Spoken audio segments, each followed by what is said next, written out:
What's going on, people? We are back once again talking about Halo Infinite here on the channel because Season 3 is fully underway. We've got the free version of the Battle Pass, the premium version of the Battle Pass, but if you don't want to splash the cash on that, there are also event passes that are going to be coming throughout the season, and the first of those starts this week. Now, if you don't have time to grind this week, don't worry, because this event pass is going to be live at multiple points throughout the season in the same way the previous Fracture events were. You can check out those dates here. I'll throw them up from the actual blog post itself, but I did want to take a couple of minutes to dive in and check out what you can earn in this upcoming Battle Pass, because I personally think this is one of the better looking ones that I've seen since the game launched.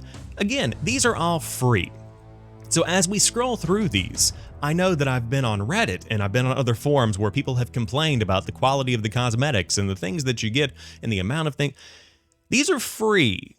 You just log into the game and play and you get things for being there, for being a part of the community. I will never be one to complain about that, because I think that sharing your concerns about things you pay for is one conversation. A free event pass that's just there to earn your time and earn your investment back into Halo Infinite, I think that's just awesome. So checking out what's at Tier 1, we've got the KINDLE Probe Rare Backdrop.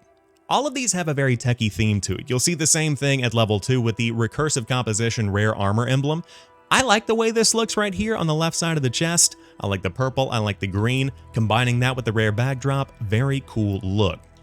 Then we've got the burnt chrome rare vehicle coating, and you'll see armor coatings and weapon coatings scattered throughout, if I remember correctly, but kind of a Captain America color theme to it. You've got the blue and the red, very shiny chrome looking kind of thing. Definitely one that I'll be equipping on some things. Specifically the Chimera armor. I don't think that I'm going to be going all in on the vehicle itself, but the Chimera armor definitely catches my eye.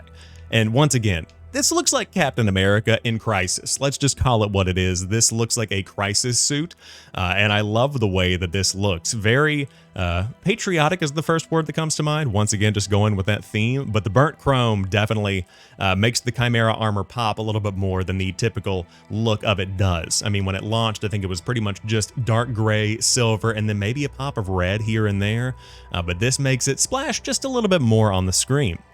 We also have the Epic Helmet, which is the MERROW.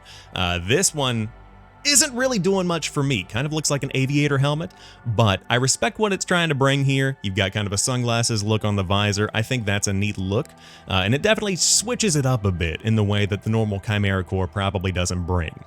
Then we've got the rare vehicle emblem. This is the same one that was on the chest earlier at level 6. At level 7, we've got another burnt chrome vehicle coating. And level 8, we have burnt chrome coming to the bandit rifle, which I think is an awesome addition because the bandit rifle out of the gate when it launched with Season 3 was incredibly bland.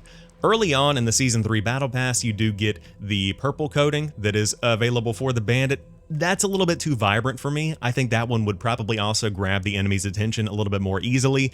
This one stays kind of muted, but it also brings some vibrancy to your screen whenever you're playing the game. It's not quite as dull as the basic bandit. Now, of course, if your goal is to totally stay low-key and just kind of lurk in the shadows, probably not the best pick for you. But as somebody who likes to have kind of a poppy color on the screen, this is a nice addition for the bandit rifle. Then at level number 9, we've got Violent Darkness, a rare visor. Nice Twitch purple. If you're a streamer out there, maybe you could equip that. Level 10, we have legendary knee pads. Now, this is one of those funny things where I'm like, when was the last time I looked at an enemy's knees? However, I gotta say, the shiny green on the sides, I'm not mad about it. I like the way that it's kind of reflective.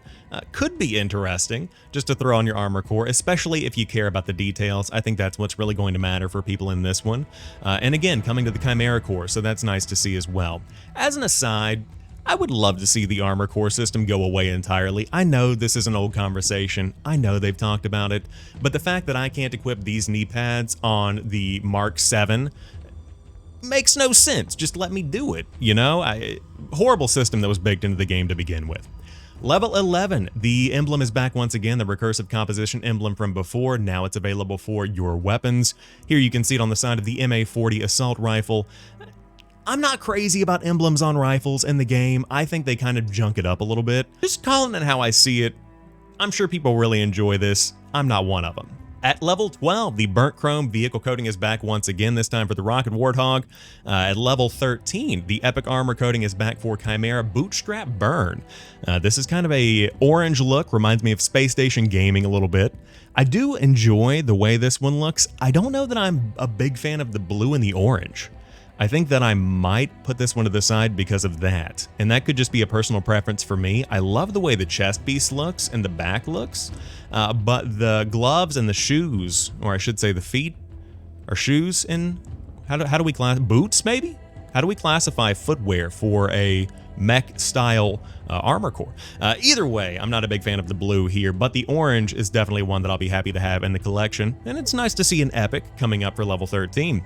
At levels 14 and 15, we have the right and left shoulder pads that go with those knee pads that we talked about earlier. That shiny green is popping once again. Much like the knee pads, I'm not going to be seeing this in the game, so I don't care that much about it, but at the same time, at the beginning of the match, whenever they're scrolling through each Spartan diving in, this is going to be something that makes your Spartan stand out a little bit, especially in a couple of months when not everybody has this equipped, because that's typically the way that it goes, is people earn that stuff and then they all equip it at once. So all of the Spartans are going to look like this over the course of the next month or so, but it is nice to have those options 6-7 months down the line when you want to spice things up. You've got an entire catalog of free, different effects, different kinds of armor pieces that you can piece together to make your Spartan look very unique, which has come a long way since the game first launched. I've got to say, I'm pretty impressed with going from every Spartan looks pretty much the same with a slight variation on color in the beta to where we are today, where the event passes have come, multiple battle passes have come, and now you literally can make your own look, and it stands out from pretty much everybody else that you see in the game, unless you're like a lot of people that just want to look like Master Chief, which is totally fair. Getting up towards level 20, we've got the recursive composition emblem back, this time as a nameplate that brings that green and purple look to your nameplate. I don't like the muted background on this one. I like kind of a poppier nameplate that I can show my personality through, since it doesn't impact my visibility in the game at all. It's just kind of there. So I would have liked to see them switch it up a bit with that, but that's what you get at 16. At 17, burnt chrome is coming to the Wasp, which is a pretty prominent vehicle in big team battle. At number 18, we have the set breakpoint epic stance. I love the way this one looks, and I like the fact that it's got the disruptor in here. I don't think we've seen too many stances with the disruptor baked into it, which is one of the coolest looking weapons in the game. Also a pretty good weapon overall, but as far as visuals go, this one definitely is one that I would want to equip, and I'll probably equip this one as soon as I hit level 18 in this event pass. Then to round it out at level 19, we've got the tag plugin, maybe TAG, not sure how that's pronounced, but it is that green theme once again coming up on the right wrist this time. This is your legendary wrist for the Chimera core. And finally at level 20, we've got the Savior Protocol, which ties everything together with that green shiny theme. It is your legendary chest, and that'll wrap up your event pass. So that's what you can expect to see in the Fracture Firewall event from Halo Infinite. Overall, I like the fact that they keep bringing these event passes. I will say you'll probably finish this in 1 week, potentially 2 weeks, if you're just playing casually. This is not something that's going to be a long tail for you. You aren't going to have to grind this like the premium battle pass, and it is going to be a fun little thing you can pop in and enjoy. And I think that's kind of where they're going with Halo Infinite, is this is no longer the game that I play every time that I log in, but this is a regular scheduled game in my multiplayer suite. This is something that I do feel encouraged to come back to. With the premium pass, of course, I'm going to be diving back into that, but once I finish that, the events bring me back, like we saw with Season 2.5, if you will, with the winter update. We saw a couple of events like this that definitely encouraged me more than just the incentivization to come back and play some Halo just for the heck of it. So it's nice to see them trying to bring players back into the game, but I would love to know what you think. How do you feel about Season 3 so far? Do you want to dive into the Fracture Firewall event? And will you be checking it out with these dates as they come up? Because I'll be diving in, once again, as somebody who plays a ton of Halo Infinite.